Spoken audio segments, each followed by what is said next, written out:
Hey guys, tonight we explore the far less glamorous side of medieval travel. Not knights, not gilded coaches, but the very real question of where your average, slightly muddy peasant would sleep if they dared venture more than a few miles from home. Now dim the lights, maybe turn on a fan for that soft background hum, the modern equivalent of livestock snoring in the next stall, and let's ease into tonight's journey together. Leaving your village as a poor peasant in the Middle Ages was not something one did lightly. It was more like announcing to the world, I'm about to suffer recreationally. Because unlike nobles with their squadrons of servants, horses and backup shoes, you were likely walking barefoot with a sack full of anxiety and maybe an onion. Most peasants didn't travel far. Why would they? The village had everything. Bad bread, debt, religious guilt, and the same 7 people you'd known since birth. But if duty called, a pilgrimage, seasonal labour, or running from your landlord's henchmen, you packed your things. Things here meaning a crust of bread, a rag cloak, and a stick for both walking and warding off geese. Journeys were long. Maps were for monks and pirates. If you didn't have a good sense of direction, you were basically just wandering until someone yelled at you in a different dialect. Distances were measured in how long until your feet start bleeding and number of times you consider sleeping in a bush. Before departure, you might ask your village priest for a blessing, ideally one that covered wolves, demons, bandits, dysentery, and overly curious farmers' daughters. If the priest liked you, he might even give you half a turnip and a worried look. Very supportive. Then came the goodbye ritual. A solemn wave from your grandmother, who was 38 but looked 93. A warning from your cousin not to get eaten, and your younger siblings trying to steal the bread out of your pocket as a send-off gift. You walked. You trudged. You regretted everything. The road was muddy, filled with carts, animals, and the occasional knight who might trample you on principle. Every mile brought new questions. Am I lost? Is that man asleep or dead? And was this a bad idea? Yes, and definitely yes. But still, you pushed on. Why? Because you had no choice. Or because your cousin said there was work in the next village. Or because a relic salesman said your sins would vanish if you walked to a monastery 3 days away. Spoiler, they didn't. And thus began your medieval journey, broke, barefoot, and with a level of optimism only possible before the blisters set in. So, you've walked all day, your feet are now more blister than flesh, and you've passed exactly 0 inns willing to house a penniless traveller who smells like damp thatch and existential regret. Time to consider the medieval peasant's most reliable shelter. The barn. Yes, the humble barn. A structure built for creatures with hooves, but frequently repurposed by creatures with poor life choices and no coin. Barns had everything a peasant could ever want in overnight accommodation. A roof, straw that wasn't entirely mouldy, and large, flat animals that radiated warmth and judgment in equal measure. But don't just wander into any old barn. First, you must engage in the sacred ritual of asking the farmer, which involved knocking on the door and praying they were sober, not armed, and didn't already have 3 strangers sleeping in their hayloft. If they said yes, congratulations. You were now the proud guest of a cow, 6 chickens, and whatever rats hadn't left for the season. Sleeping in a barn was not without its perks. The straw was scratchy, but better than dirt, and if you curled up between 2 docile oxen, your body temperature might actually rise above medieval corpse. Of course, if one of them rolled over, your travel plans might end permanently. There were also smells, deep, layered, emotional smells. Barns had a scent profile that ranged from fresh hay to barnyard cologne number 5. you didn't so much fall asleep as pass out from olfactory overload. And then came the sounds. Pigs snorting, horses chewing, and the eternal rhythmic creaking of some wooden beam that definitely sounded like it was judging your life decisions. Add in the occasional flea circus performing beneath your shirt, and you had all the makings of a cozy rural nightmare. Still, beggars and peasants couldn't be choosers. A barn meant you wouldn't freeze to death, get rained on, or be devoured by nocturnal wildlife. And come dawn, you might even get a chunk of stale bread as thanks for not stepping on the goose. In the grand hierarchy of peasant lodging, barn sat squarely between miracle and wet log. And compared to what's next on the list, sleeping outdoors, it was practically a 5-star inn. So the barn door was locked, the monastery turned you away, and the local innkeeper laughed so hard at your empty coin pouch he nearly choked on his own spit. That means only one thing. Tonight, dear traveller, you're sleeping outdoors. Let's start with the field. A classic. Flat, spacious, full of grass and cows. Lots of cows. You might find a soft patch to lie on, assuming it's not already claimed by cow dung or thistles, which were Mother Nature's medieval equivalent of bedbugs. If you were smart, or just cowardly enough to avoid angry farmers, you aimed for the edge of a field. That way you minimized the risk of being trampled by livestock or chased off by a man named Godric, wielding a pitchfork and personal grudges. Then there were forests, an excellent option if you wanted your sleeping experience to include paranoia. Forests were quiet, yes, but in the way haunted houses are quiet. Every twig snap became a murder mystery. Every owl hoot sounded sarcastic. You didn't sleep so much as enter a shallow coma with one eye open. Plus, medieval forests were full of charming characters like wolves, bandits, and, if you asked the local priest, probably Satan himself. The wind through the trees could be soothing, but also suspicious. If you made it through the night without frostbite or tooth marks, you considered it a win. Still, some peasants actually preferred the open air, especially in warmer months. The stars were free to look at, unlike everything else, and the breeze helped mask the smell of your own unwashed body. Sure, it was damp, cold, and offered zero protection from bugs the size of regret, but at least no one charged you rent. To create a bit of comfort, some travellers carried cloaks or old blankets, emphasis on old. Most were made of rough wool, smelled like regret, and had the insulating power of a slice of cabbage. If you curled up into a fetal position and muttered prayers to Saint whoever was on duty, you might even sleep for a few hours.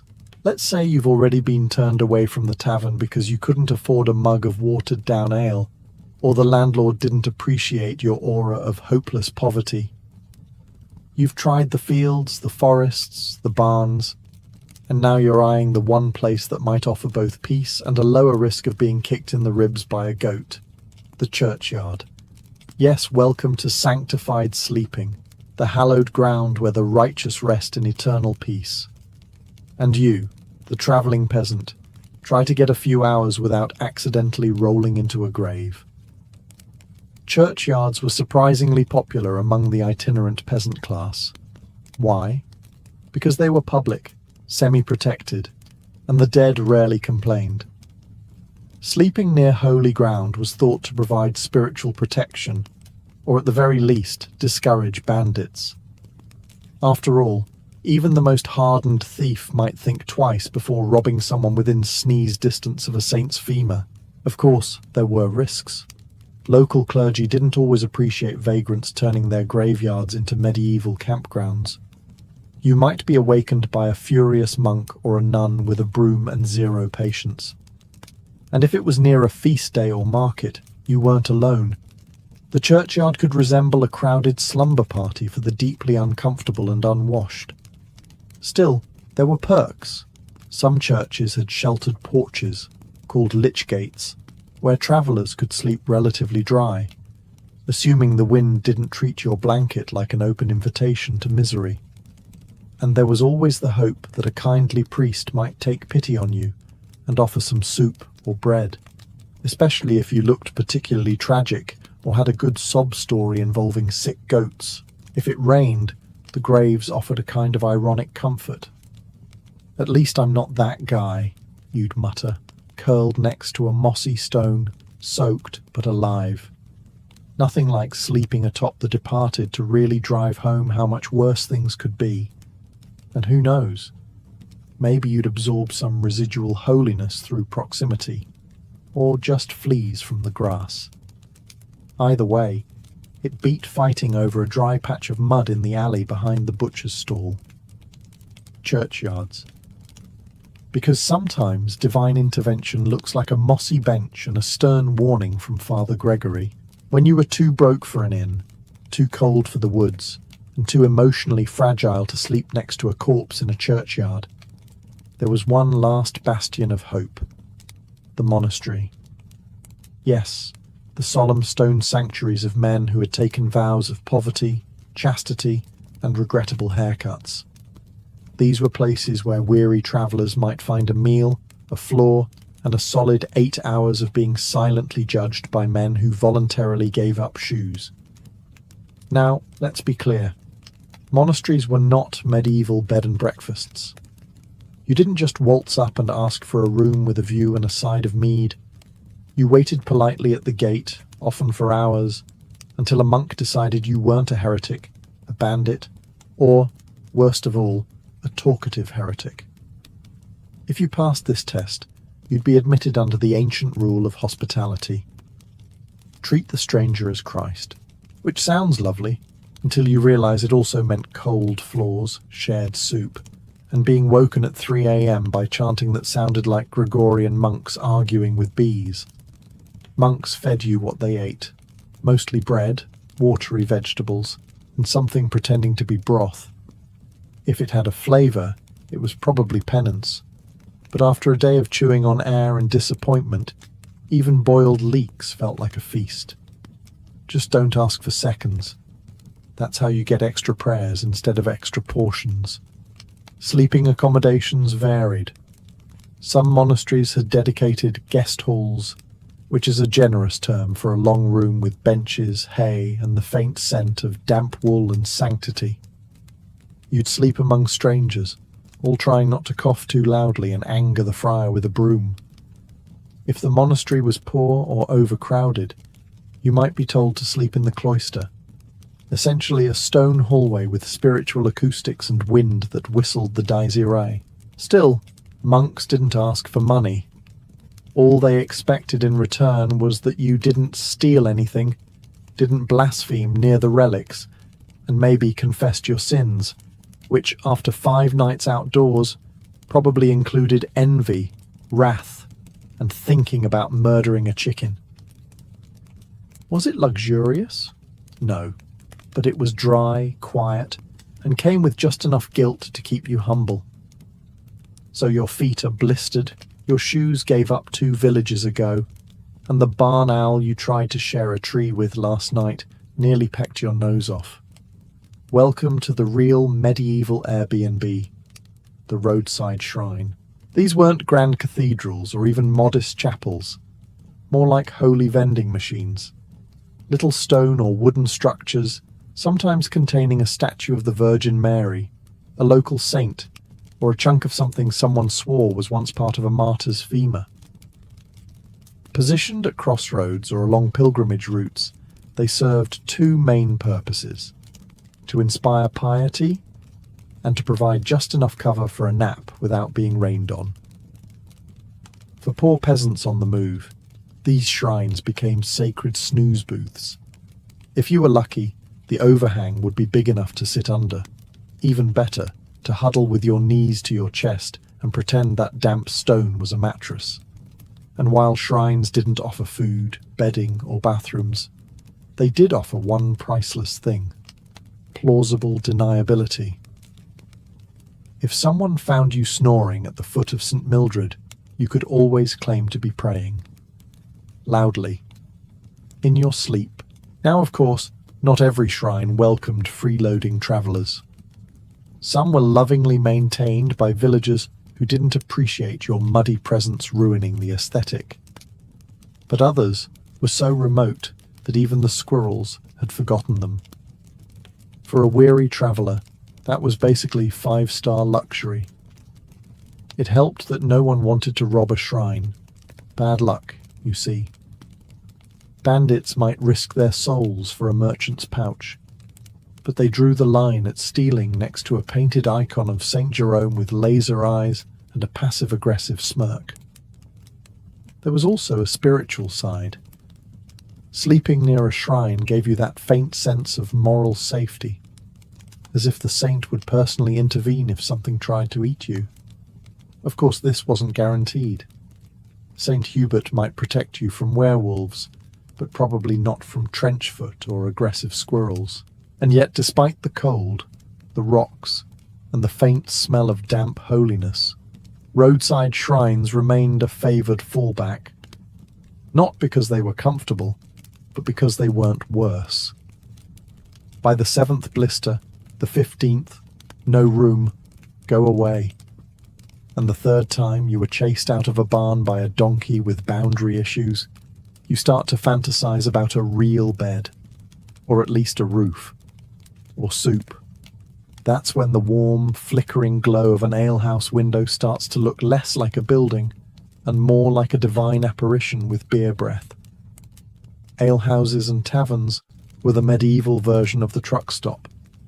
Cheap drinks, questionable company, and enough body heat inside to steam up a window with sheer collective regret. But for the travelling peasant, they were also one of the few indoor options where you didn't have to pretend to be holy or fluent in monk. Let's get one thing straight. You couldn't just walk in and sleep on the bench. If you had coin, you were welcome. If you didn't, well, the door had a wonderful creak to it as it slammed in your face. The drink was the star of the show. Ale, beer, mead, whatever the local yeast could be convinced to ferment. Many a peasant would order a single cup and nurse it for hours, hoping to avoid being thrown out. Sometimes, the more charitable innkeepers allowed weary travellers to sleep by the hearth for the price of a drink and a story. Other times, they charged a few pennies for a straw bed in a corner, shared, of course, with whoever else had enough change and body odour. Privacy was a fantasy.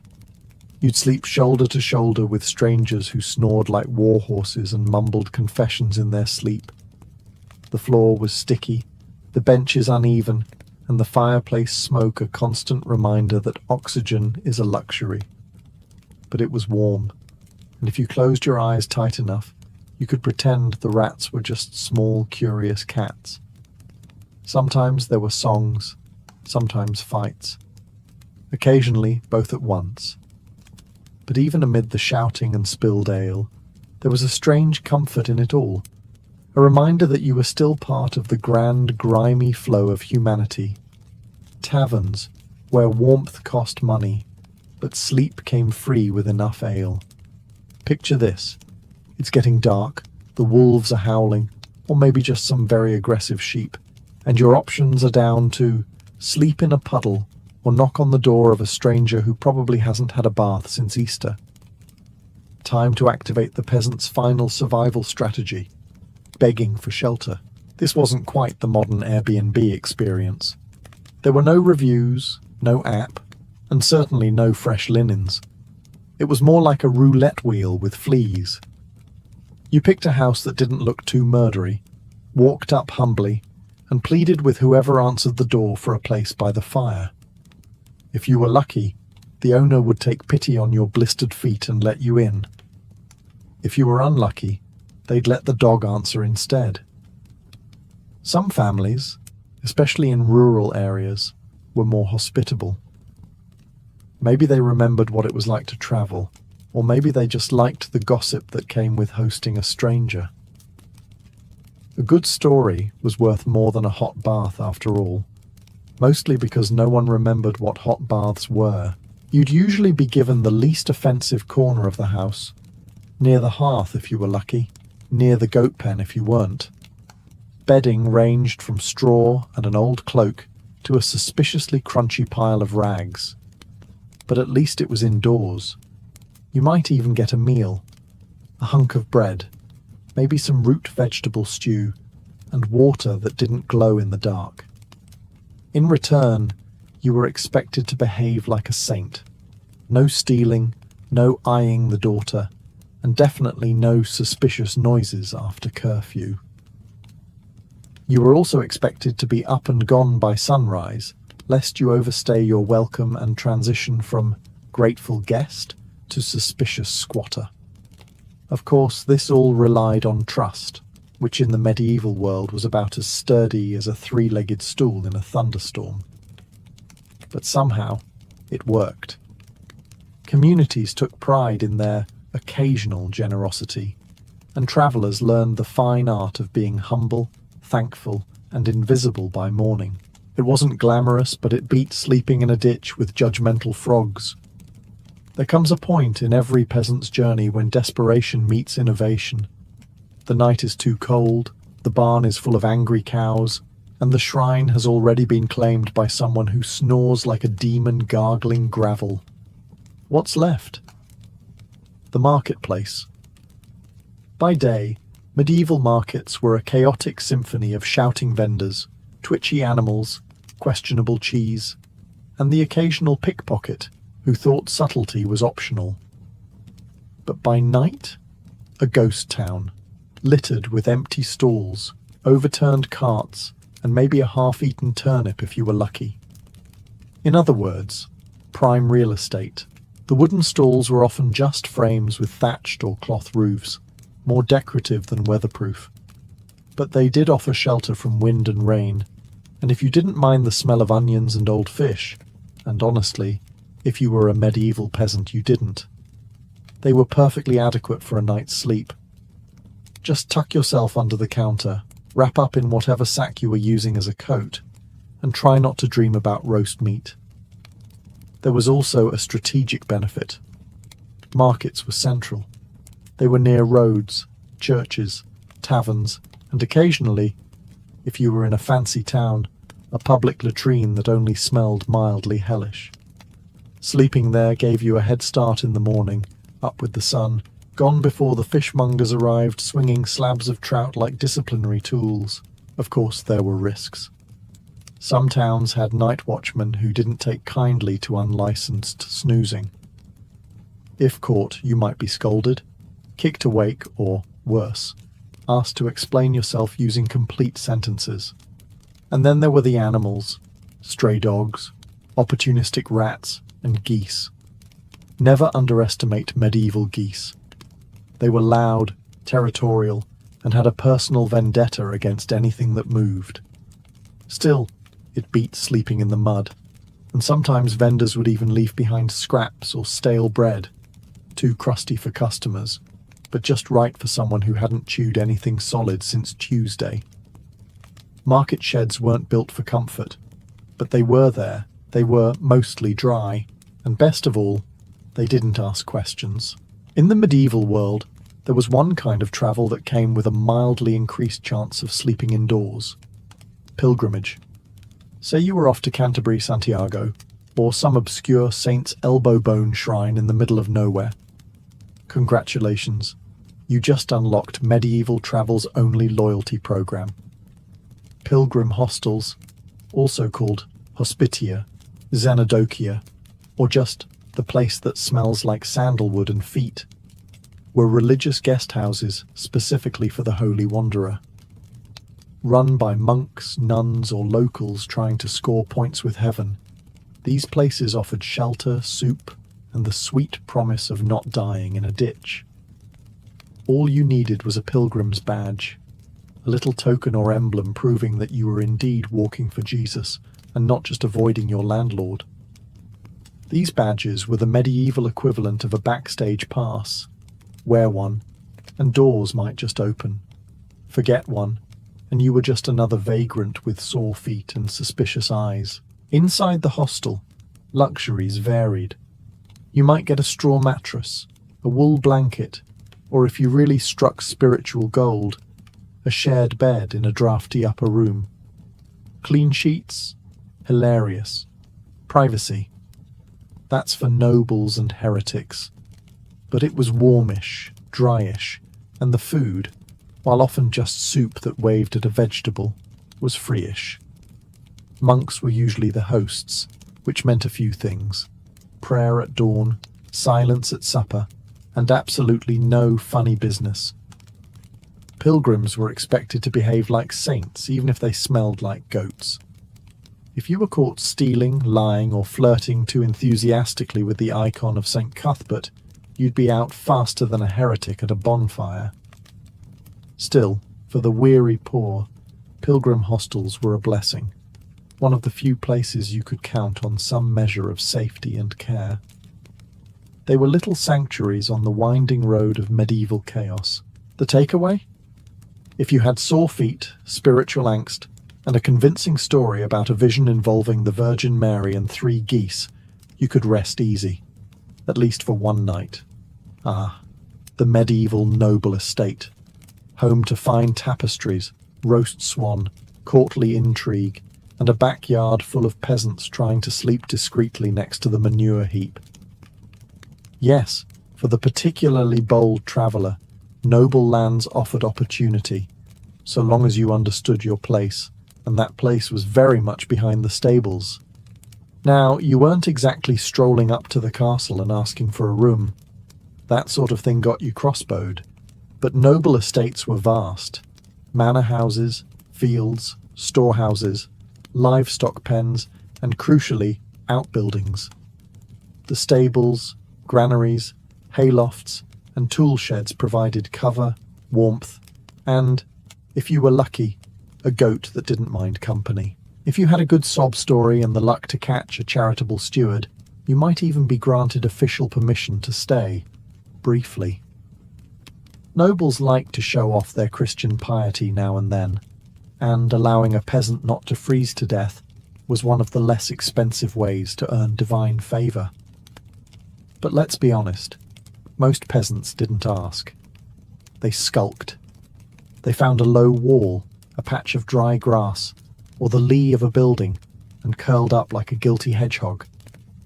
Behind the stables was a favourite, warm from the animals, shielded from wind, and, bonus, nobody wanted to hang out near horse droppings at night anyway.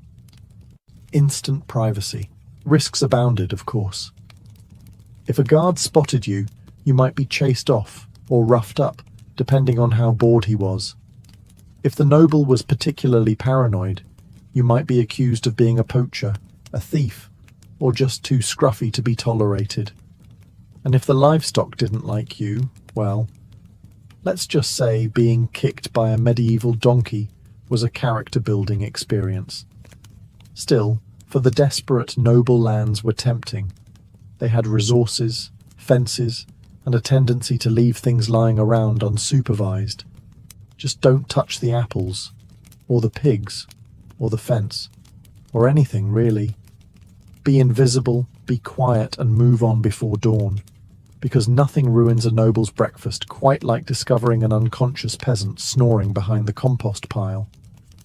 In the great medieval game of where can I sleep without dying or paying, abandoned buildings were the jackpot. Sure, they were collapsing, full of rats, and almost certainly cursed. But did we mention they were free? The beauty of an abandoned cottage, burnt-out smithy, or ruined mill was that no one cared.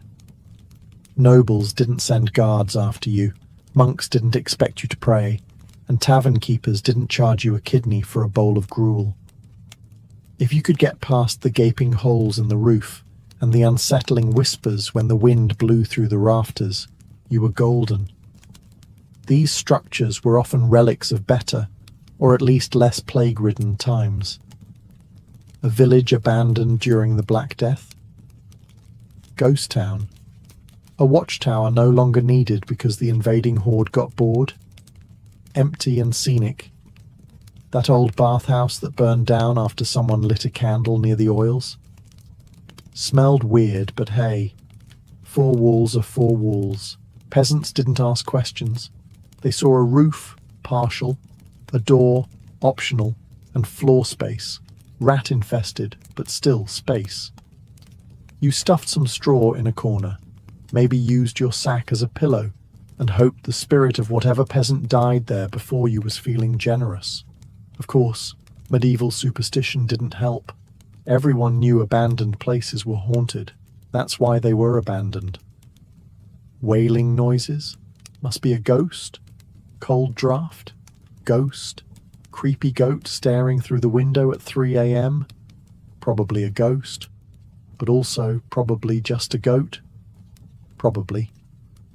Still, if you were poor and travelling, haunted buildings were often safer than sleeping out in the open. They offered shelter from rain, wind, wolves, and worse, other humans. And occasionally, they came with forgotten tools, a bit of leftover grain, or firewood left behind by a previous squatter, who either found better lodgings or was eaten by the chimney spirit. You didn't brag about staying in these places. You didn't make eye contact with them in daylight. But when night fell, and you were cold, alone, and one sore ankle away from collapsing, an abandoned hovel was a gift from the gods, or at least from someone who wasn't coming back.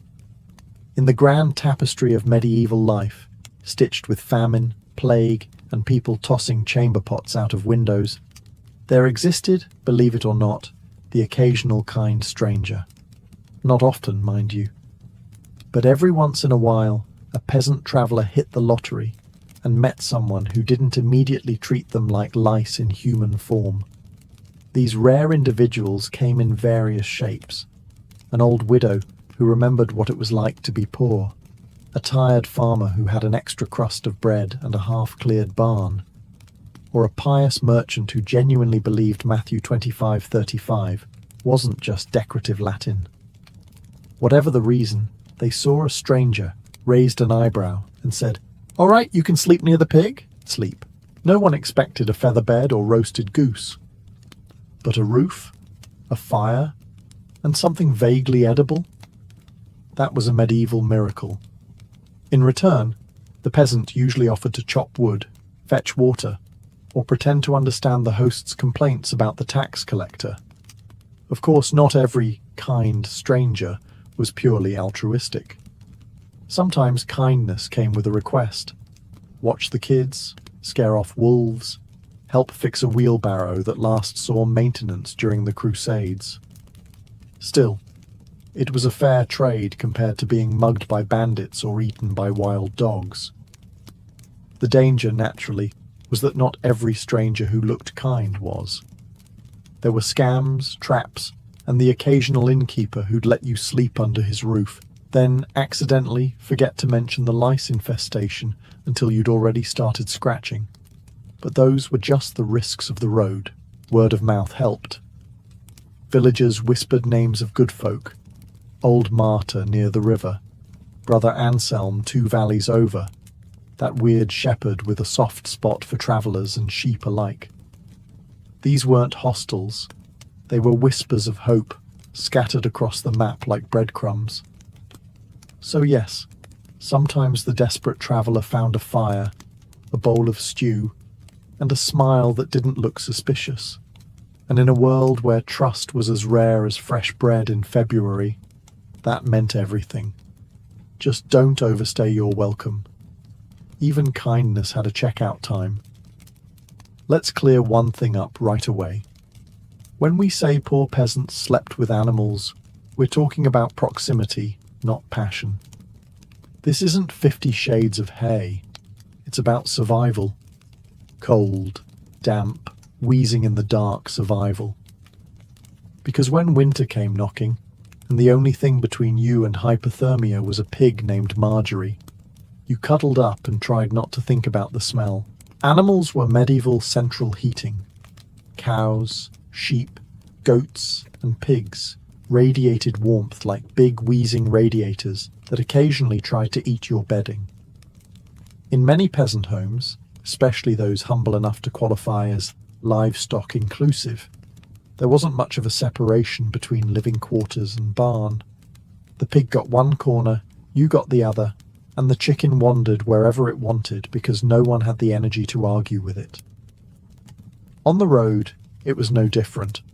Sleep near an ox cart? You've got wind protection and 2,000 pounds of beefy body heat. Find a roadside farm and charm your way into the barn? That's deluxe accommodation compared to sleeping under a tree with a wet sock and a grudge. Even a drafty goat shed beat shivering alone in the woods, unless the goat was territorial. Some were. You learned that the hard way. Sure, there were drawbacks. Lice, fleas, questionable smells, midnight noises that made you rethink your life choices. But in the peasant economy of shelter, beggars couldn't be sniffy. And if you could manage not to roll into the cow's personal space and get kicked into next week, it was a surprisingly effective survival strategy. Occasionally, you even bonded with the animals. That sheep that didn't trample your foot. She was your new best friend. The donkey that didn't bite when you leaned on it for warmth. Practically family.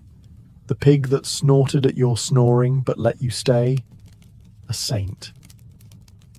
Sleeping with animals wasn't just common, it was smart, practical, and in many ways more dependable than humans.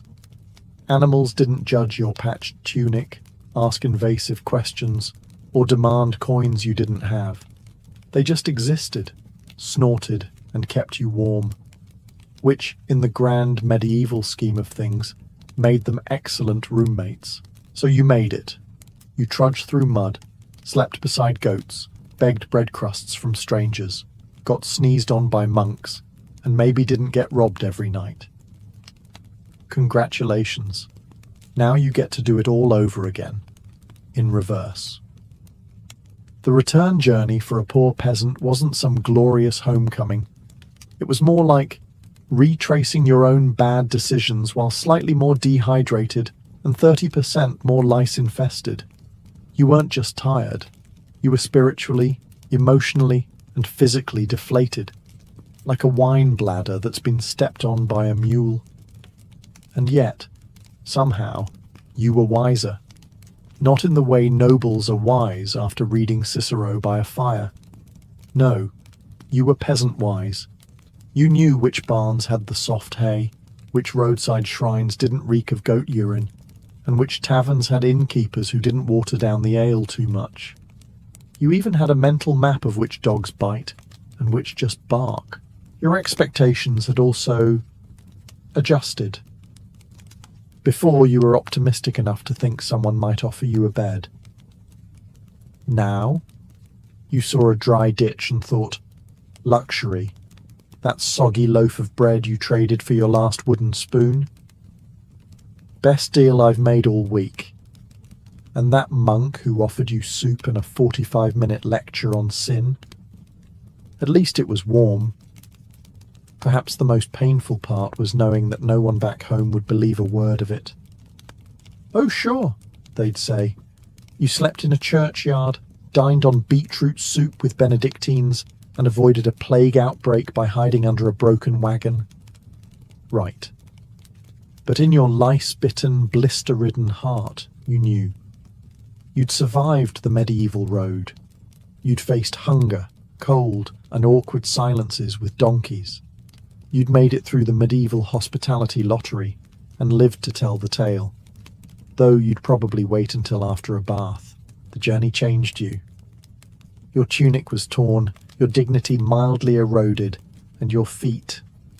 Best not to talk about your feet, but your worldview was broader.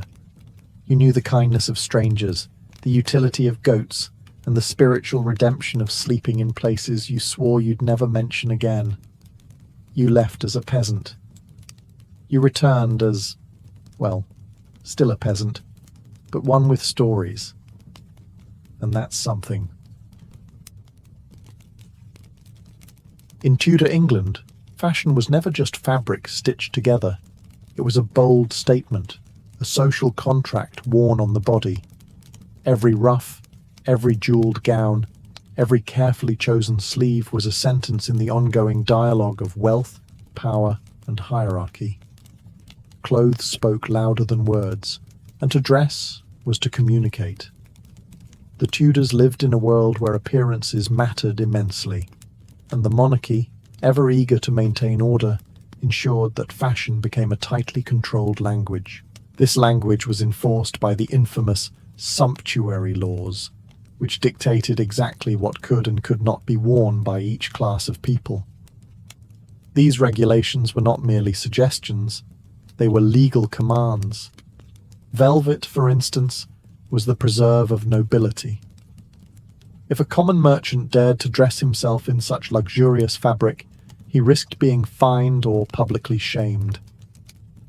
Purple dye, rare and expensive, was strictly reserved for royalty, while gold embroidery marked the highest ranks of society. Even furs were ranked, ermine and sable for nobles, while lower classes were confined to rabbit or fox. The cut of a sleeve or the shine of a jewel could instantly betray whether you were living above your station or daring to pretend you were. For the Tudors, clothing was also a theatre of loyalty. To dress in a manner approved by the crown was to show submission to the social hierarchy that held England together. A courtier in Henry VIII's court glittered like a walking jewel box, his slashed sleeves revealing glimpses of rich silks beneath, while his codpiece announced virility and confidence. Meanwhile, peasants trudged through muddy fields in rough-spun wool, their clothing practical, drab, and deliberately unadorned. The gulf between the classes was stitched into every seam. But it wasn't only about legality, it was about survival. One misstep in fashion could be interpreted as arrogance or rebellion.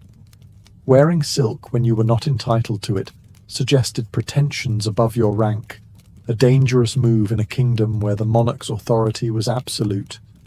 In this sense, fashion was a silent performance of obedience.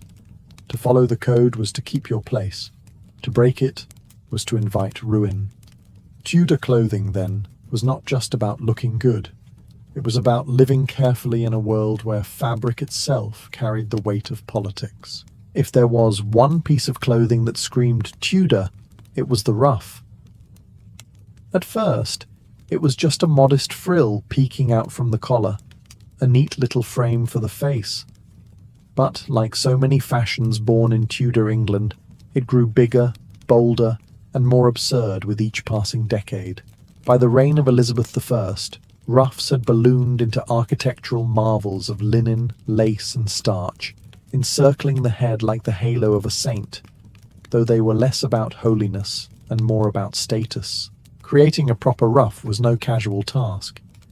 Each one required fine linen, often imported, which was then painstakingly starched and pleated into a perfect series of loops. The stiffer the ruff, the more fashionable it was. Some were edged with delicate lace, others embroidered with gold or silver thread. And they weren't just for women. Men, too, embraced the ruff with enthusiasm, turning their heads into floating discs of wealth and vanity. At court, the size of your ruff said as much about your ambition as your words ever could. But the ruff was more than decoration. It was a weapon of social distinction. The sheer impracticality of these collars meant that only the wealthy could afford them. After all, how could a farmer plough a field while wearing a collar wide enough to block his peripheral vision? The ruff was designed to separate the courtier from the commoner, to make it physically impossible for the elite to stoop, sweat, or labour. It was the fashion equivalent of shouting, "I don't work with my hands, I pay others to do that." Ruffs also demanded an army of maintenance. Servants had to wash, starch, and iron them with heated poking sticks to keep the folds crisp.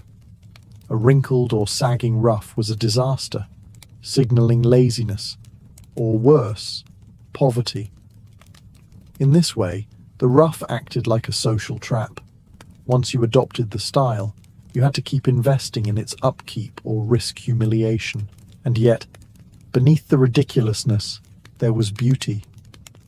Ruffs framed faces like portraits, drawing attention to powdered skin and jeweled earrings. They symbolized the Tudor obsession with order and display, every fold identical, every crease deliberate. In the Tudor world, where appearances were everything, the ruff was the perfect metaphor. Uncomfortable, expensive, and completely unforgettable. Among the many eccentric fashions of the Tudors, few were as flamboyant, or as telling, as the slashed sleeve. At first glance, it might look like someone had taken a knife to their doublet in a fit of rage, leaving it tattered and ruined. But in truth, this was a carefully orchestrated style, a deliberate cut into fine outer fabric to reveal a more luxurious layer beneath. The idea originated on battlefields of continental Europe, where soldiers, short of proper clothing, hacked their worn garments to make space for captured silks and bright fabrics underneath. What began as a practical improvisation was soon elevated into a courtly fashion. In Tudor England, slashes became an art form. Noblemen strutted about with sleeves sliced into precise patterns, through which vibrant silk or velvet puffed out in contrast. It was clothing as spectacle, fabric turned into theatre. The slashed sleeve also carried symbolic weight. It was a display of wealth, announcing that the wearer could afford not just one expensive fabric, but two, and wastefully cut one to showcase the other. In a world obsessed with hierarchy, the very act of destroying valuable cloth to make a point was the height of extravagance. Only the privileged could indulge in such ostentation. And of course, sumptuary laws once again dictated who could slash and what fabrics they could display. A peasant imitating the trend might quickly find himself fined, or worse, mocked as a pretender. For women, slashing was no less elaborate. Gowns were cut open at sleeves or bodices, allowing contrasting undergarments to peek through. Combined with embroidery, jewels, and flowing ribbons, a woman's dress became a layered tapestry of colours and textures, designed to dazzle the eye. The effect was both playful and powerful, allowing wearers to manipulate attention. What was revealed and what remained hidden became a form of controlled seduction. Yet the practicality was almost non-existent. Slashed clothing snagged easily, required constant repair, and demanded skilled tailors to arrange the underlayers properly. But practicality was never the point. Tudor dress existed to proclaim, "I am wealthy enough to wear the impractical." Fashion was deliberately uncomfortable, deliberately difficult, because ease was the privilege of the labourer. The courtier's role was to impress, not to toil. Slashed sleeves, then, were more than mere decoration. They were a metaphor for Tudor life itself, an age of surface brilliance, carefully orchestrated display, and the constant tension between what was shown and what was concealed. If the ruff framed the face and slashed sleeves teased the eye, the jewelled gown was the full symphony of Tudor wealth on display. These gowns were not mere garments, they were walking treasuries, heavy with gemstones, pearls, embroidery, and precious metals stitched directly into the fabric. For Tudor women at court, especially queens and noble ladies, a gown was less about comfort and more about making a statement the moment they entered a room. Power, prestige, and divine favour. Take, for instance, Anne Boleyn, who understood better than most the language of clothing. She dazzled Henry VIII with her French-inspired gowns, rich in detail and exotic in flair. Elizabeth I, her daughter, elevated this to new heights. The Virgin Queen appeared in gowns so encrusted with pearls that foreign ambassadors reported her as a vision of light. Pearls, after all, symbolized purity, a calculated message for a monarch who styled herself as England's eternal maiden. Every jewel was propaganda, sewn not just into fabric, but into the imagination of all who gazed upon her. But the extravagance went beyond symbolism. It was also sheer intimidation. Jeweled gowns were astonishingly expensive, requiring not just fine cloth like velvet or satin, but also embroidery done with gold and silver thread. Small armies of seamstresses, embroiderers, and jewelers collaborated to create a single dress. Some gowns were so heavy with adornments that the wearer could scarcely move without assistance. Far from being a drawback, this stiffness enhanced their aura. Queens and noblewomen moved slowly and deliberately, not because of ceremony alone, but because the weight of their clothing demanded it. These gowns also reinforced the great divide between classes. While the nobility glittered like living treasure chests, common women wore simple wool or linen. The jeweled gown was a reminder that the elite existed on a different plane, adorned with the very materials most people would never even touch. And like all things Tudor, there were rules. Certain stones and fabrics were reserved for royalty and the highest nobility. A lesser lady dressing above her station risked being accused of arrogance or ambition. The jeweled gown, then, was not fashion alone. It was a weapon in the arsenal of Tudor politics, a dazzling illusion of unshakable power. When Elizabeth I appeared robed in pearls and rubies, she was not simply dressed, she was declaring herself England incarnate, a monarch whose very clothing testified to divine and earthly supremacy. Few garments in history capture the strange mix of bravado, insecurity, and spectacle quite like the codpiece. In Tudor England, this curious addition to men's attire became the ultimate symbol of masculinity, wealth, and, quite bluntly, virility. What began as a practical flap of fabric to cover the gap between a man's hose quickly evolved into something much more, an exaggerated pouch, padded and sometimes even jeweled, that made a man's groin the literal centerpiece of his outfit. The codpiece first emerged in the late 15th century, when men's hose were cut so tightly that they left little modesty in the middle. A small triangular piece of cloth was added to cover the gap.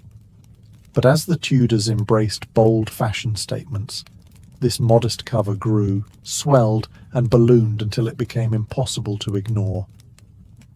By the reign of Henry VIII, codpieces had become almost comically large. Some were stuffed with fabric, others reinforced with wire, and the most ostentatious were decorated with embroidery, ribbons, or even jewels. A king or nobleman might walk into court glittering from head to toe, only to have every eye drawn to the padded bulge proclaiming his potency. For Henry VIII, the codpiece was particularly useful. In his younger years, it emphasized his athletic, virile image. Later, as age and illness plagued him, the codpiece became almost a piece of propaganda, suggesting strength and fertility at a time when both were fading. Rumours even swirled that Henry used his codpiece to conceal medical dressings, making it a blend of necessity and bravado. Either way, the codpiece was inseparable from his image as a monarch who embodied masculine dominance. Beyond Henry, the codpiece served as a social marker. A well-padded, richly decorated codpiece announced wealth. You could afford fine tailoring and the frivolity of flaunting yourself. For soldiers, it was tied to notions of virility and courage. In portraits, commanders posed with codpieces as large as their swords, blurring the line between military might and sexual dominance. But like many Tudor fashions, the codpiece eventually collapsed under its own absurdity. By the end of Elizabeth I's reign, it had all but vanished, replaced by more restrained doublets and breeches. Still, for a few decades, the codpiece ruled as the most audacious example of Tudor display, proof that, in this age, even masculinity itself could be exaggerated, padded, and put on parade. In Tudor England, colour was never just decoration. It was destiny written in cloth. Every hue carried a message. Every shade whispered about status, loyalty, or morality. The dyes that gave life to Tudor fashion were expensive, labour-intensive, and often imported from afar.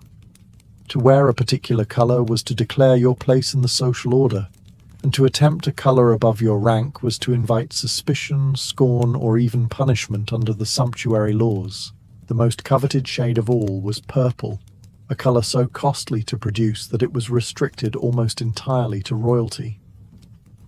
Derived from rare dyes imported from the Mediterranean, a single ounce required thousands of shellfish. When Henry VIII or Elizabeth I appeared in purple, it was not simply a choice of taste, it was a declaration of their divine right to rule, a reminder that they alone were permitted to embody majesty in such tones. Crimson and scarlet followed closely behind. Produced using cochineal from Spanish colonies and kermes from the Mediterranean, these deep reds were the colours of nobility, power, and ambition. Rich velvet gowns dyed scarlet marked the highborn, while deep crimson cloaks symbolized both martial valor and wealth. Black, though seemingly somber to modern eyes, was equally potent. Achieving a deep, uniform black required layer upon layer of costly dye, making it a luxury color. To wear black in Tudor England was to project dignity, gravity, and affluence. It was no coincidence that portraits of Elizabeth I often depicted her in black embroidered with pearls, combining restraint with radiance. For the lower classes, colors were far more muted. Browns, grays, and dull greens, dyed with cheaper local plants like woad, were common for everyday wear. These shades were practical, concealing dirt and wear, but they also reinforced the visual gulf between peasant and courtier. To see a noble dressed in bright vermilion or gleaming gold thread was to be reminded of a world forever out of reach. Yet colour was not only about class, it was also about symbolism. Green, for instance, carried associations with fertility and youth. Blue was linked to the Virgin Mary, a symbol of piety and faith. Gold represented not only wealth, but also divine favour, and to wear it was to cloak oneself in the language of heaven. In the Tudor world, colour was currency. To wear it boldly was to command attention. To be denied, it was to be reminded of your place. Every thread, every shade, every dye was another sentence in the elaborate conversation of power and identity that defined the age. If colour was the language of Tudor status, fabric was its accent. In Tudor England, the very weave of your clothing spoke volumes about your wealth, your rank, and even your moral character. Rich textures were as important as dazzling hues, and the nobility draped themselves in materials so rare and costly that a single gown could equal the price of a peasant's home. Foremost among these was silk, imported from Italy, France, and the Far East. Its sheen made it instantly recognizable, and it quickly became a fabric reserved for the elite. Worn alone or layered beneath slashed sleeves, silk shimmered in candlelight and sunlight alike, ensuring that courtiers literally glowed in royal halls. Velvet followed close behind, thick and plush, a fabric that not only looked luxurious but felt heavy, signaling substance and seriousness. Velvet in crimson or deep green was a staple of noble wardrobes, and its very expense was a barrier against the lower ranks. Satin and damask added further richness. Damask, with its intricate patterns woven directly into the fabric, gave depth and texture to gowns and doublets, while satin's glossy surface created a smooth, almost liquid finish. These were not materials meant for the dirt and toil of daily life. They were meant for display, shimmering proofs that the wearer lived above labour. Fur, too, played its part. A Tudor gown lined with ermine, sable, or lynx signalled the wearer's lofty status. Lesser furs, fox, rabbit, or lamb, were deemed suitable for those lower down the chain. Fur was warmth, yes, but more importantly, it was hierarchy stitched into the very lining of your coat. Henry VIII adored fur. often appearing in portraits swaddled in vast, fur-lined robes that made him seem larger than life, both literally and symbolically. Even linen and wool, though more common, were carefully graded.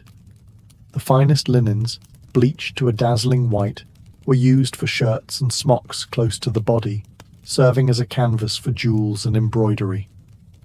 Ordinary folk wore coarse wool in natural tones, durable and practical. But among nobles, even wool could be transformed, dyed rich colours, and woven into fine cloth. The texture of Tudor fashion was never accidental. Rough against smooth, matte against glossy. These contrasts created visual drama, emphasizing wealth through deliberate extravagance.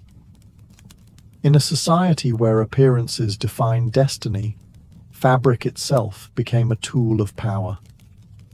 The Tudor elite did not merely wear clothes. They weaponized texture, weaving their authority into every stitch. In Tudor England, no outfit was complete without the finishing touches. Accessories were not afterthoughts. They were essential declarations of taste, wealth, and identity. A nobleman or lady stepping into court would never appear unfinished. Every hat feather, jewel, and shoe buckle added another layer to the performance of status. Hats were especially important. For men, the flat cap or bonnet, often adorned with feathers and jeweled brooches, was standard at court. These hats could be simple or wildly elaborate, depending on rank. Henry VIII was rarely seen without a broad, fur-trimmed cap glittering with gems. For women, hoods were the accessory of choice. The French hood, introduced by Anne Boleyn, framed the face with a rounded edge, allowing a tantalizing glimpse of hair beneath. In contrast, the gabled hood, favoured by Catherine of Aragon, formed a rigid triangular shape, echoing the rooflines of Tudor houses. Each choice was political as much as personal. Adopting one hood over another aligned a woman with a particular faction or fashion trend. Jewellery served as both adornment and declaration. Necklaces of pearls and gold chains draped across gowns, rings sparkled on every finger, and girdles, jewelled belts, cinched the waist. For Elizabeth I, pearls became her signature, symbolizing purity and reinforcing her cultivated image as the Virgin Queen. Courtiers, desperate to impress, followed suit, dripping in gemstones even when their estates were drowning in debt. To appear poor in jewellery at court was to appear powerless. Shoes might seem like an afterthought, but in Tudor fashion, even footwear carried meaning. Men's shoes, known as duckbill shoes, were flat, wide, and often stuffed to exaggerate their shape. Some were slashed like sleeves, revealing rich fabrics beneath. Women's shoes, meanwhile, were often hidden under long gowns, but still crafted from fine leather, velvet, or silk. For indoor wear, both sexes sometimes used slippers embroidered with gold thread. The wealthy also had pattens, wooden platforms worn under shoes to elevate them above the mud, a practical necessity in a world where streets doubled as sewers. Accessories were more than decoration. They were weapons of first impressions. A noble's fortune could be measured not just in land or titles, but in the glitter of his hatpin or the shimmer of his wife's girdle. In the Tudor court, where appearance was currency, accessories were coins in the richest treasury of all, the body itself. Tudor clothing was never simply about covering the body. It was a carefully woven tapestry of identity, authority, and symbolism. To step into a Tudor gown or doublet was to step into a role, one dictated not only by personal taste, but by the crown itself. Every ruff, every jewel, every puffed sleeve was part of a script that defined who you were allowed to be in the rigid hierarchy of Tudor England. For the monarch, fashion was a stage. Henry VIII's vast fur-lined coats and monstrous codpieces projected dominance, virility, and wealth. even as his body weakened beneath the burden of age and disease. Elizabeth I turned her gowns into armor of image, each encrusted with pearls, suns, and symbolic embroidery that cast her not just as a queen but as a living icon. She mastered the art of dressing as politics, understanding that a single appearance could reinforce her legitimacy and awe her subjects more powerfully than any speech. For the nobility, clothing became both privilege and prison. They glittered in velvets and jewels, but those luxuries came at staggering expense. Families bankrupted themselves to keep up appearances at court, for to appear poorly dressed was to appear irrelevant. Fashion was as much about survival in politics as it was about beauty. It created allies, drew lines between factions, and allowed ambitious courtiers to show loyalty or superiority with every thread they wore. For the common people, the symbolism was more sobering. Their drab wool tunics and plain dresses marked them as firmly outside the spectacle. They were reminded daily that colour, fabric, and excess were privileges reserved for others. Clothing kept the social order visible at all times, making inequality impossible to ignore. Yet the legacy of Tudor fashion endures far beyond its century. Today, the image of a Tudor ruff or a jewelled gown instantly conjures the grandeur and excess of the age. Fashion historians see in these clothes not only beauty, but also politics, ambition, and propaganda. In many ways, Tudor fashion foreshadowed the modern obsession with image, where what we wear still communicates status, values, and identity. In the end, Tudor fashion was more than a matter of taste. It was the visible expression of power itself. To dress like a Tudor was to participate in a grand performance, one where fabric and thread spoke louder than words, and where identity was stitched, embroidered, and paraded for all to see. To step into a medieval Arab bazaar was to enter the living soul of the city. Cairo, Baghdad, and Damascus were not defined only by their mosques, palaces, or schools of learning. They pulsed with life in the sprawling marketplaces, where every sense was overwhelmed. The bazaar was more than a place to buy and sell. It was the stage on which daily life unfolded, where fortunes were made, reputations built, and news spread faster than any courier. From dawn until dusk, the streets were alive with movement. Tents and wooden awnings stretched overhead, shading shoppers from the fierce sun, while narrow lanes wound in twisting paths that seemed endless. The air was thick with aromas that told the story of empire. Saffron and cardamom from India, frankincense from Arabia, musk from Central Asia, and the ever-present perfume of roasting lamb and bread pulled fresh from clay ovens. In one alley, you might hear the clang of a coppersmith hammering a pot into shape. In the next, the soft rustle of silks being unfurled before eager buyers. The bazaar was a theatre of voices. Merchants shouted praise of their wares, swearing on their honour that their spices were fresher, their fabrics finer, their prices fairer than the man in the next stall. Haggling was not only expected, but celebrated, a ritual that bound buyer and seller in a dance of wit and patience. To pay the first price offered was a mark of inexperience, even shame. Yet commerce was only half the story. The bazaar was also the gossip mill of the city, where news of distant wars, court intrigues, or the latest scandal in the governor's palace spread like wildfire. Travellers, pilgrims, and traders carried stories from as far as Andalusia and Samarkand, making the market a hub of cultural exchange. Here, a scholar might debate theology beside a butcher's stall, while a poet recited verses to a curious crowd. For ordinary citizens, the bazaar was the centre of community life. It was where a father might choose a bride's dowry cloth, where a mother brought her children to taste sweet honey cakes, and where neighbours shared whispered news over cups of steaming coffee or tea. In these bustling lanes, the city's identity was woven together, not in stone or parchment, but in trade, conversation, and daily human connection. If the medieval Arab bazaar had a signature, it was its fragrance. To walk its winding streets was to be enveloped in a tapestry of aromas, each one a thread linking the city to lands far beyond its walls. Spices and perfumes were not merely commodities, they were luxuries, medicines, status symbols, and in some cases, weapons of diplomacy.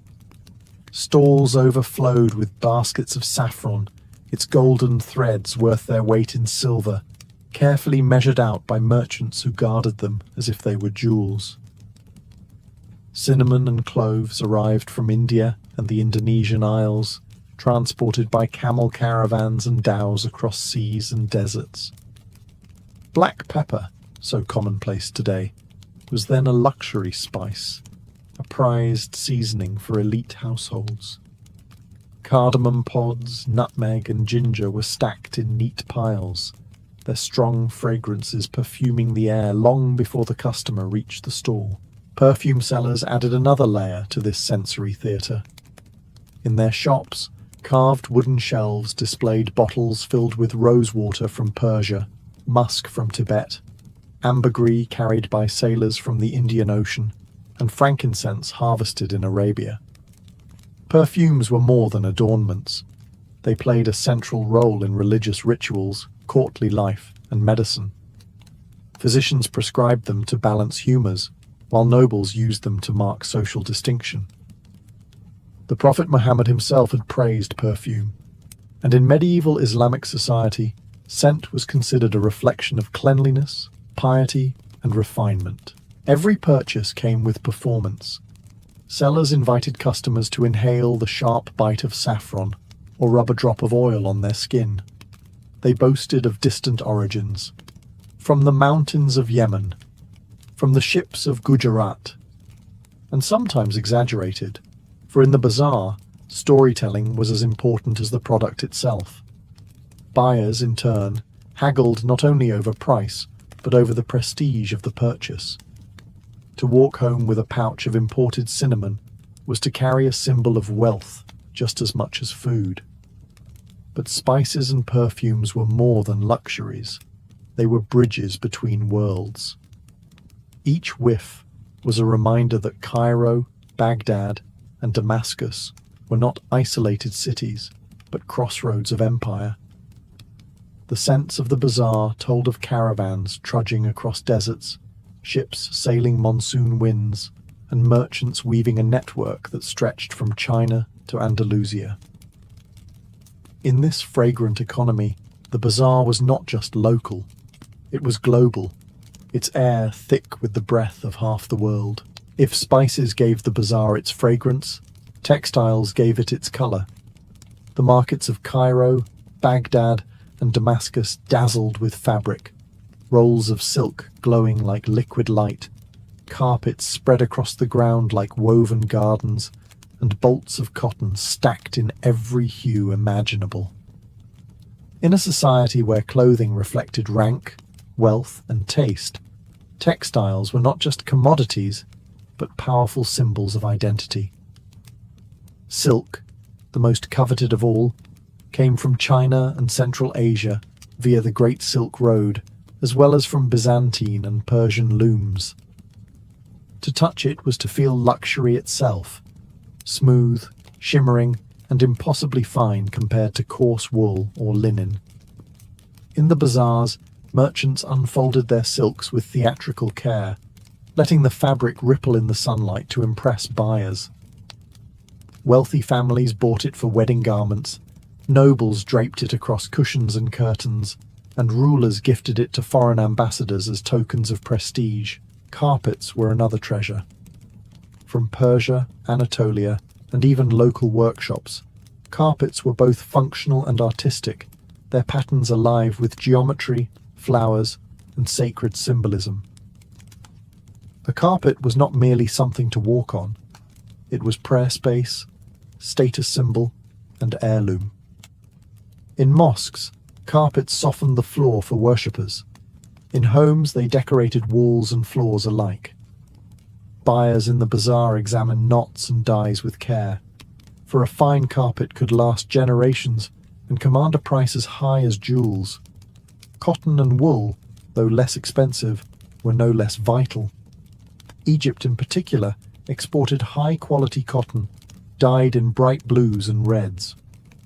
Ordinary people bought sturdy wool or linen for everyday garments, while merchants purchased in bulk to resell across distant lands.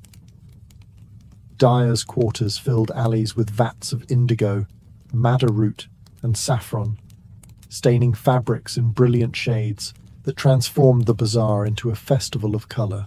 Every transaction was alive with ritual. Buyers tugged at the weave to test strength, held fabric to the light to see its quality, and always haggled fiercely over price. Sellers responded with boasts of origin, Persian knots, Damascus dyes, knowing that provenance carried as much value as the cloth itself. To wander the textile stalls was to witness a pageant of wealth and aspiration. Here, fabric was more than material. It was memory, status, and connection. Each thread bound the bazaar to the wider world, weaving together China, Persia, India, and the Mediterranean into one vast, colourful tapestry. If the medieval bazaar dazzled the eye and intoxicated the nose, it also overwhelmed the ear. The market was a symphony of sound, an unending chorus that blended commerce, music, and storytelling into the daily rhythm of urban life. To step into the bazaar was to be immersed in a soundscape where every noise had meaning. The loudest voices belonged to the merchants. They cried out their wares with practiced rhythm, their chants designed to cut through the clamour. Fresh figs, sweet dates, best prices in Cairo, echoed beside the sharp bark of the spice seller, boasting of saffron from distant lands. Haggling filled the air. Buyers and sellers engaged in playful arguments, both parties aware that the performance of bargaining was half the transaction. Shouts rose, laughter followed, and when agreement was finally reached, it was sealed with a handshake and often a blessing. May God bring you profit. Yet the bazaar was not all commerce. Between stalls, musicians played lutes, flutes, and drums, their melodies weaving through the crowd like invisible threads. Some were professionals hired by coffeehouse owners to attract patrons.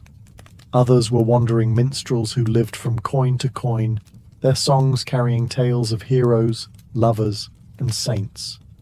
The rhythms of darbuka drums and the twang of the oud created a soundtrack that transformed shopping into spectacle. Storytellers added another layer. In shaded courtyards or near the entrances of mosques, men gathered around hakawatis, narrators who spun epics like the adventures of Antar or episodes from the ever-expanding 1001 Nights. Crowds leaned in as voices rose and fell, punctuated by gasps, chuckles, or cheers. These tales were more than entertainment. They carried moral lessons, preserved cultural memory, and spread news disguised as story. The sounds of animals completed the cacophony. Donkeys brayed as they hauled sacks of grain, camels groaned under loads of carpets, and the cries of water sellers rang through the lanes. Cold water! Fresh water! Children darted between stalls, laughing and shouting, while the clang of blacksmiths and the rasp of wood carvers added sharp metallic notes to the mix. The bazaar's soundscape was not chaos but life in motion. Every voice, every instrument, every animal call was part of a larger harmony. It was a living concert where trade, art, and community blended, reminding all who entered that the bazaar was not just a market, but the very heartbeat of the city. The medieval Arab bazaar was not only an economic engine, it was a political arena. Behind the cries of merchants and the perfume of spices lurked the invisible machinery of governance, taxation, and surveillance. Rulers understood that whoever controlled the market controlled the lifeblood of the city. Every stall, every caravan of goods that entered the gates was subject to taxes. Officials appointed by the Sultan or Caliph patrolled the markets, ensuring dues were collected on everything from silk to sesame seeds. These taxes funded armies, mosques, and public works, making the bazaar a treasury as much as a marketplace. The mutasib, or market inspector, was a particularly feared figure. His duty was to enforce fair trade, check the weights and measures of merchants, and punish fraud. If a butcher's scales were rigged, the muhtasib could close his shop or even order him flogged. Justice was public and immediate, meant to reassure customers that the bazaar was safe from exploitation. But beyond economics, the bazaar was a hotbed of politics and intrigue. Here, gossip flowed faster than coins. Merchants traded not only goods, but information. News of military campaigns, whispers of court scandals, rumors of succession. Sultans and governors often planted informants in the markets, disguised as common buyers, to listen for unrest. A careless joke about taxation, or a muttered complaint about the ruler, could find its way back to the palace by evening. The bazaar also provided a stage for displays of authority. Processions of rulers or governors often began or ended there, reminding the people of their presence. Edicts were read aloud in the market square, ensuring maximum audience. In times of crisis, such as famine or war, rulers might appear personally to order the fair distribution of grain, knowing that the bazaar was where their decisions were most visible. At the same time, the market gave power to ordinary people. A boycott of a corrupt merchant or collective grumbling about taxes could ripple upward into real political pressure. Leaders ignored the mood of the bazaar at their peril, for it was there that the pulse of the city could be felt most strongly. Thus, the bazaar was more than commerce. It was a place where rulers and ruled met, in an ongoing negotiation of power, where taxes filled coffers, spies gathered whispers, and politics mingled with trade as seamlessly as perfume with air. In the medieval Arab bazaar, faith was never separate from daily life. It infused every lane, every shop, every transaction. Unlike modern markets, where commerce and religion are often divided, the bazaar existed in the shadow of mosques, madrasas, and shrines. Faith was not only practiced within the walls of sacred spaces, it was lived openly in the heart of the marketplace. The call to prayer structured the rhythm of the bazaar. 5 times a day, the muezzin's voice echoed from minarets, rising above the noise of bargaining and clattering hooves. At once, shopkeepers drew curtains over their stalls, customers paused in mid-haggle, and men streamed to the nearest mosque or prayer corner. Markets in Cairo might fall suddenly silent, save for the shuffle of sandals on stone, before bursting back to life with renewed energy after prayer. Charity, too, was an inseparable part of bazaar culture. Merchants were expected not only to sell but to give. A portion of profits was often donated as zakat, alms mandated by Islamic law, or as voluntary sadaqah. In some bazaars, water fountains and public kitchens, funded by charitable endowments, waqf, stood at the entrances, ensuring that the poor and travellers did not go thirsty or hungry. To refuse generosity was to risk both divine displeasure and social scorn. Ritual purity shaped how goods were handled. Butchers adhered to Islamic rules of slaughter, and market inspectors ensured that food was prepared according to religious standards. Perfume sellers invoked hadiths praising cleanliness, while scribes often copied Quranic verses for sale alongside poetry. Faith was woven even into commerce itself. Contracts and receipts might open with, "In the name of God," reminding buyer and seller that every transaction carried moral weight. Religious festivals turned the bazaar into a stage of celebration. During Ramadan, markets lit up with lanterns, sweet sellers displayed trays of honey cakes, and nights were filled with music after the fast. On Eid, bazaars were crowded with families buying new clothes, perfumes, and gifts, their joy spilling into streets already decorated with banners and lights. The bazaar was never only about goods, it was about the soul of the city. Here, devotion walked hand in hand with commerce, prayers mingled with bargaining, and charity softened the harshness of trade. In the medieval Arab world, to shop was also to live one's faith in public, surrounded by the shared rituals that bound community and belief together. The medieval Arab bazaar was not only a marketplace for goods, it was a crossroads of civilizations. Few other places in the world brought together such a diversity of people, languages, and traditions. Cairo, Baghdad, and Damascus stood at the junction of global trade routes, and their bazaars reflected this international reach. To walk through them was to encounter half the known world in a single afternoon. Foreign merchants were common sights. Persian traders in flowing robes offered carpets and metalwork. Indian merchants unloaded spices, precious stones, and cotton. Greek and Italian dealers carried glassware, wines, and fine cloth. From the African interior came ivory, gold, and enslaved people, while caravans from Central Asia brought horses, furs, and exotic birds. Each group spoke its own tongue, but Arabic served as the lingua franca of trade, allowing deals to flow smoothly across cultural boundaries. The bazaar also functioned as an embassy without walls. Diplomats and envoys often visited markets to observe local wealth and gauge the mood of the city. Deals struck here could shape alliances, while disputes could escalate into political crises. In this way, bazaars served as informal stages of diplomacy, where trust and suspicion mingled as tangibly as the scents of cinnamon and musk. But the cultural exchange was not limited to politics or commerce. It extended to knowledge. In Baghdad's bazaars, booksellers sold volumes of philosophy, medicine, and astronomy, many translated from Greek, Persian, and Sanskrit into Arabic. Scholars browsed alongside merchants, and ideas traveled with goods. A mathematical treatise might leave Baghdad in a caravan bound for Damascus, only to end up in Andalusia, influencing scholars in Cordoba.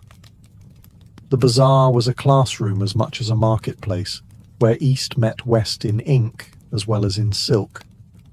Everyday interactions also created subtle cultural blending. Cooks experimented with foreign spices to create new dishes. Artisans borrowed motifs from imported textiles. Poets wove exotic imagery into their verses. Even gossip carried traces of this cosmopolitanism. As stories from distant lands mingled with local tales, the Arab bazaar, then, was more than a place of trade. It was a meeting ground of worlds. Here, cultures collided, mingled, and reshaped one another. Standing in a crowded alleyway, surrounded by goods and voices from across continents, a medieval shopper might feel as if the entire globe had come to their doorstep. Though the bazaar was a marketplace, it was also a stage for entertainment and a meeting ground for community life. People came not only to buy spices, silks, or carpets, but to see and be seen, to enjoy diversions, and to connect with the pulse of the city. The bazaar was the medieval Arab world's theatre, cafe, and town square all in one.